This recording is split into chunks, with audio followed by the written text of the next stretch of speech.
ও তোদের বাড়ি আসছে তাই না? আমি ওখানে কাল গিয়েছিলাম তাই তো? তুমি আমাকে এটা বলেছিলে তাই না? এই ধরনের যে কথাগুলো, যখন আমরা এরম ধরনের একটা লাইন বলার পরে, একটা কমপ্লিট লাইন বলার পরে যেখানে আমরা একটা দাড়ি দিতে পারতাম, সেটা বলার পরে হঠাৎ করে একটা প্রশ্ন চিহ্ন জুড়ে দিচ্ছি, একটা তাই না বা তাই তো এরকম জুড়ে দিয়ে, যখন এরম ধরনের লাইন বলি সেগুলো ইংলিশে কিভাবে বলতে হয়, এখানেই চলে আসে কোয়েশ্চেন ট্যাগের ব্যবহার। কোয়েশ্চেন ট্যাগ ইউজ করে অসংখ্য লাইন আমরা দৈনন্দিন জীবনে বলে থাকি। সেগুলোর প্রপার ট্রান্সলেশন যদি না বুঝে নাও তাহলে লাইনটা কিন্তু সঠিকভাবে বানাতে পারবে না। এই জন্যই আজকের এই ভিডিও বেশ কিছু লাইন এরকম দেখবো, অতি সাধারণ লাইন যেগুলো দৈনন্দিন জীবনে বলা হয়, সেই লাইনগুলোর ইংলিশে ট্রান্সলেশন কেমন হয়, এই বিশেষ কোয়েশ্চেন ট্যাগের ফরম্যাট কিভাবে হয়, সেটাই আজকে আমরা এখান থেকে বুঝে নেব। প্রথম লাইনটা লক্ষ্য করো, তুমি তো ক্লাসে আসছো তাই না? লক্ষ্য করে দেখো এখানে আছে তাই না। এরকম ধরনের তাই না জাতীয় সেন্স থাকলে এটাকে বলা হয় কোয়েশ্চেন ট্যাগ। একটা যেন অংশ জুড়ে দেওয়া হয়েছে, যেটার যেন ওখানে তেমন গুরুত্ব ছিল না। বিশেষ করে এই ধরনের যে লাইনগুলো, এগুলোকে বলা হয় রেটোরিক্যাল কোয়েশ্চেন্স, অর্থাৎ যে প্রশ্নের উত্তর ওই প্রশ্নের মধ্যেই দেওয়া আছে এরকম সেন্সে। এখানে তো অলরেডি উত্তরটা বলে দেওয়া হচ্ছে তাই তো? এই যে তুমি তো ক্লাসে আসছো, তাহলে উত্তরটা এখানে বলে দেওয়া হলো। এই উত্তরটাই কিন্তু বলা সত্ত্বেও প্রশ্নটা করা হচ্ছে।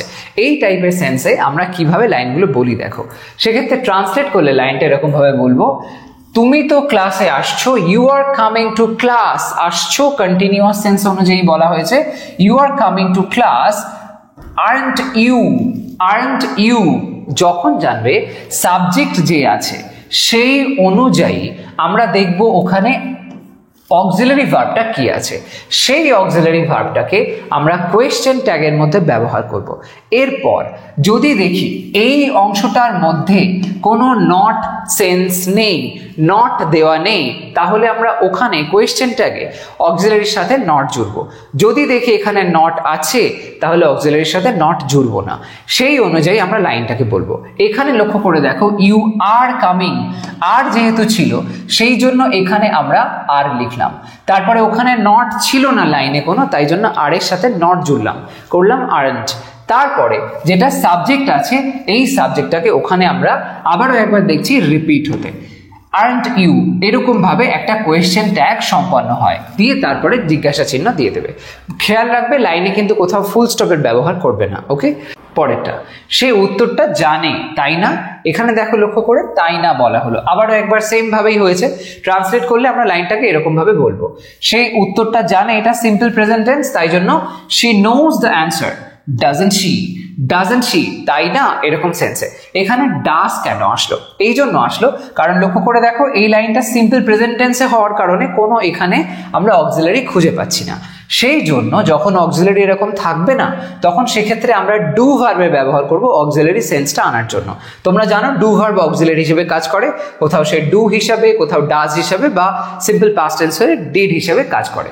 তো এখানে যেহেতু অক্সিলারি নেই তাই এই নোজ ফর্ম যেখানে অলরেডি এস যুক্ত আছে, মেইন ভার্বের সাথে এস যুক্ত থাকার কারণে আমরা ডু এর সাথে এস যোগ করে মানে ইএস যোগ করে দিয়েছি ডাজ।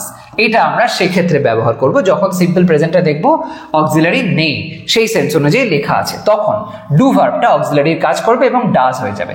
আর লাইনে যেহেতু নট নেই তাই জন্য ডাজের সাথে নট জুড়ে গেল। সেম ভাবে যেরকমটা আর এর সাথে নট জুড়ে আরন্ট হয়েছে, সেই সেন্সে ডাজের সাথে নট জুড়ে ডাজন্ট হয়ে গেল। তারপরে এখানে যেটা সাবজেক্ট আছে সেটারই ওখানে রিপিট হতে আমরা দেখতে পেলাম, তাই হলো ডাজন্ট শি। তারপরেটা দেখো, সে তো গতকাল স্কুলে গিয়েছিল তাই না? সে তো গতকাল স্কুলে গিয়েছিল তাই না? আবারও একবার সেম সেন্স আসলো। ট্রান্সলেট করলে লাইনটা আমরা এরকম ভাবে বলবো, সে গতকাল স্কুলে গিয়েছিল, হি ওয়েন্ট, স্কুলে গিয়েছিল টু স্কুল।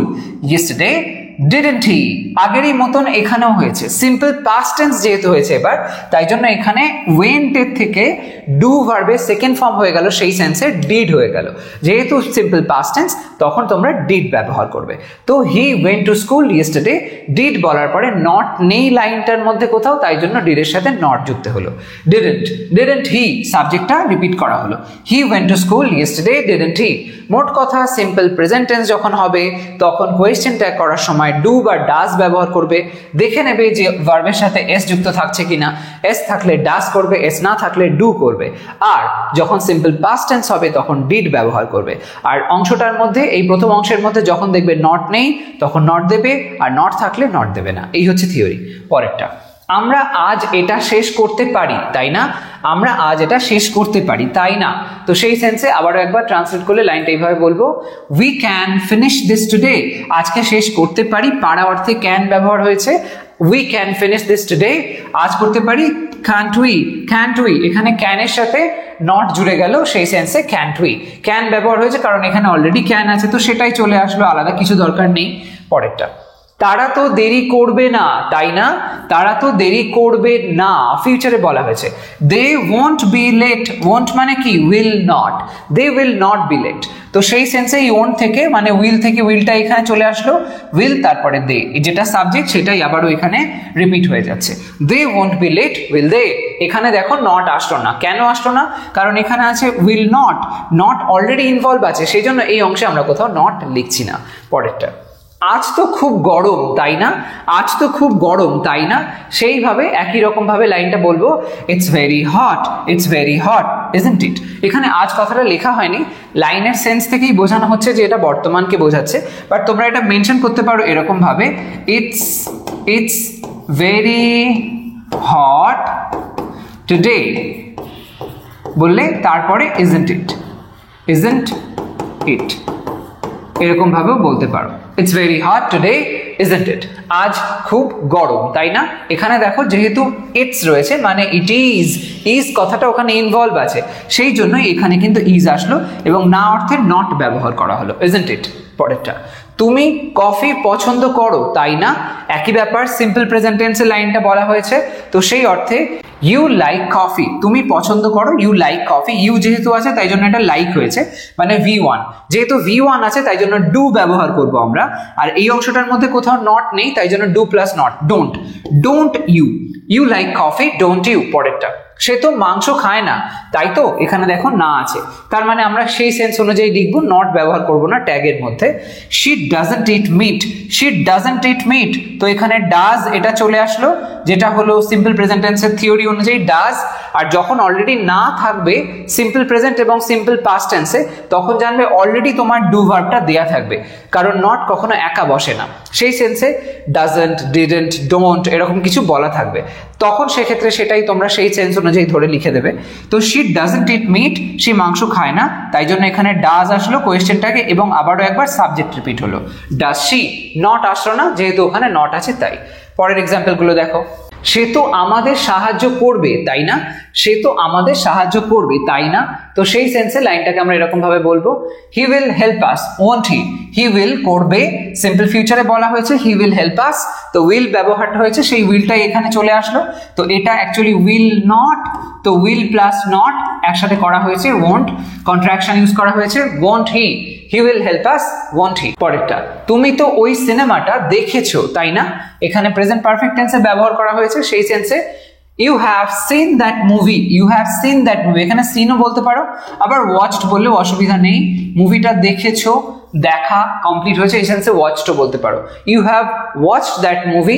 তো এখানে হ্যাভ ছিল, এই হ্যাভেরই ব্যবহার এখানে আরেকবার হয়েছে, নট ছিল না তাই জন্য নট এসছে, এবং সাবজেক্ট যেটা ছিল সেটাই রিপিট হয়েছে, হ্যাভেন্ট ইউ? পরেরটা, নেক্সট ওয়ান, তারা তো বাড়িতে ছিল না, লক্ষ্য করো এখানে না বলা হয়েছে, তাই না? তো এখানে আমরা তাই না বলি বা তাই তো বলি, সবেতেই কিন্তু সেম ভাবে বলবো। তো ট্রান্সলেট করলে লাইনটা আমরা এরকম ভাবে বলতে পারি, দে, তারা বাড়িতে ছিল না, ওয়ারেন্ট এট হোম, ওয়্যার দে। যেহেতু এখানে নট আছে তাই নট এখানে রিপিট হলো না, অক্সিলারি হিসাবে এখান থেকে, যদিও এটা এখানে মেইন ভার্ব হিসাবে কাজ করেছে, সেটাকেই তুলে নেওয়া হয়েছে, সেটাই তোমরা নিয়ে নেবে। ওয়্যার তারপরে দে ব্যবহার করা হলো, were they, they weren't at home, were they. তারপরেরটা, চলো হাঁটতে যাই, কেমন? চলো হাঁটতে যাই, কেমন? এখানেও কিন্তু একইভাবে করব, চলো বলা হলে লেটস ব্যবহার করি আমরা, চলো হাঁটতে যাই, তো let's go for a walk, shall we? যখন খেয়াল রাখবে লেট ব্যবহার করবে, সেটার ক্ষেত্রে কিন্তু শ্যাল ব্যবহার করবে, শ্যাল, এটাকে ভুলবে না। যখন লেট দিয়ে লাইন বলবে তখন শ্যাল দিয়ে বাকি কথাটা বলবে। লেটস কথার মধ্যে আমরা যেটা লক্ষ্য করি, যখন লেটস থাকে তার মানে হচ্ছে লেট প্লাস আস, এই আস মানে বোঝায় আমরা, তো উই, সেই জন্য এখানে উই এসছে, ওকে? তো let's go for a walk তো হবে শ্যাল উই। পরের লাইনটা দেখো, আমি ঠিক তাই না, এই যে কথাটা বলা হয়েছে ট্রান্সলেট করলে এখানে একটা বিশেষ কনসেপ্ট সম্পর্কে তোমরা বুঝতে পারবে। কি হবে, আমি ঠিক তার মানে আম রাইট, তারপরে দেখো আর্নট আই করা হয়েছে। কথা হলো এখানে যখন অ্যাম আছে তাহলে এখানে অ্যামেন্ট আই করা হতে পারতো, সেটা হলে ঠিক হতো, কিন্তু অ্যামেন্ট বলে কিছু কথা বলা হয় না, এরকম কিছু ইংলিশে আমরা ইউজ করি না। তো সেই জন্য যখন তোমরা আই ব্যবহার করবে এরকম সেন্স অনুযায়ী, তখন এরকম এক্ষেত্রে অ্যাম থাকলেও তোমরা সেই অর্থে যখন নট আনবে অ্যাম প্লাস নট করবে না, ইনস্টিড আর প্লাস নট করবে, হবে আর্নট আই।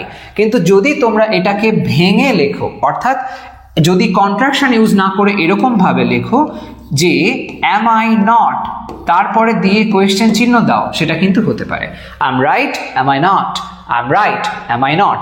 তো একইভাবে অন্যগুলোর ক্ষেত্রেও হতে পারে। এখানে যেমন ধরো you have seen that movie haven't you, এরকম ভাবে করতে পারো you have seen that movie have you not, এরকম ভাবেও বলা যায়। কিন্তু কোয়েশ্চেন ট্যাগের ক্ষেত্রে কন্ট্রাকশন ফর্মটা বেশি অ্যাপ্লিকেবল, সেটা বেশি ভালো সাউন্ড করে, এবং সেই রেসপেক্টে দেখতে গেলে আর্নট আই তোমাকে করতে হবে, অ্যামেন্ট আই এরকম কখনো করবে না। ওকে, পরেরটা দেখো, তোমাকে তো কেউ ফোন করেনি, তাই তো, কেউ করেনি মানে না অর্থটা এখানে অলরেডি রয়েছে, সেই সেন্সে ট্রান্সলেট করলে লাইনটা এরকম ভাবে বলবো নোবডি কল্ড ইউ। দেখো না সেন্সে কেউ করেনি তাই নোবডি বলা হয়েছে, এখানে আলাদা করে কোথাও নট পাচ্ছি না, কিন্তু এই শব্দটার মধ্যেই নট আছে, তাই সেই সেন্সটা মাথায় রাখতে হবে। নোবডি কল্ড ইউ, তারপরে যেহেতু সিম্পল পাস্ট টেন্স তাই জন্য এখানে চলে আসলো ডিড, তারপর দে আসবে, এখানে দে লিখতে পারো, নোবডি সেন্সে দে ব্যবহার করতে পারো, nobody called you did they. পরেরটা, তুমি চা খেতে পছন্দ করবে তাই না, এখানে আমরা উড ব্যবহার করে লাইনটা বলতে পারি, তাহলে বলবো you would like to have tea wouldn't you. Would যেহেতু আছে ইউ অ্যাপোস্ট্রফি ডি মানে ইউ উড বলা হচ্ছে, সেই সেন্সে উড আসলো, তার সাথে নট যোগ হলো, হয়ে গেল wouldn't you. You would like to have tea wouldn't you. পরেরটা, তার তো অভদ্র হওয়া উচিত নয় তাই না, তার তো অভদ্র হওয়া উচিত নয়, না সেন্সটা এখানেই আছে, ট্রান্সলেট করলে বলবো হি শুডন্ট বি, উচিত না সেন্সে শুড আসলো, তো শুড তার সাথে not shouldn't, he shouldn't be rude, he shouldn't be rude, তারপরে নট যেহেতু আছে তাই জন্য শুধু শুড আসবে, নট এখানে আর আসবে না, should he, he shouldn't be rude should he, এরকম ভাবে হয়ে গেল কোয়েশ্চেন ট্যাগ। তো দেখতে পেলে কিভাবে আমরা দৈনন্দিন জীবনে এরকম ধরনের বহু লাইন কোয়েশ্চেন ট্যাগস এর মাধ্যমে করতে পারি। কোয়েশ্চেন ট্যাগ ব্যবহার করার সময় ছোট ছোট বিষয়গুলোকে একটু খেয়াল রাখবে, তাহলে কখনো কোনো কনফিউশন হবে না। আজকের ভিডিও এই পর্যন্তই থাকছে, তোমরা আমাকে জানিও কমেন্ট সেকশনে যদি কোনো নির্দিষ্ট বিষয়ের উপরে তোমাদের আর কি ভিডিওর প্রয়োজন হয়, সেটা আমি সেই সংক্রান্ত বিষয়ে নিশ্চয়ই ভিডিও নিয়ে চলে আসবো। আর এই ভিডিওটাকে একটা লাইক করতে ভুলো না, শেয়ার করো সমস্ত ফ্রেন্ডসের সাথে, আর চ্যানেলটাকে অবশ্যই সাবস্ক্রাইব করে রেখো। আসি তাহলে, সবাই ভালো থাকো, সুস্থ থাকো, বাই বাই।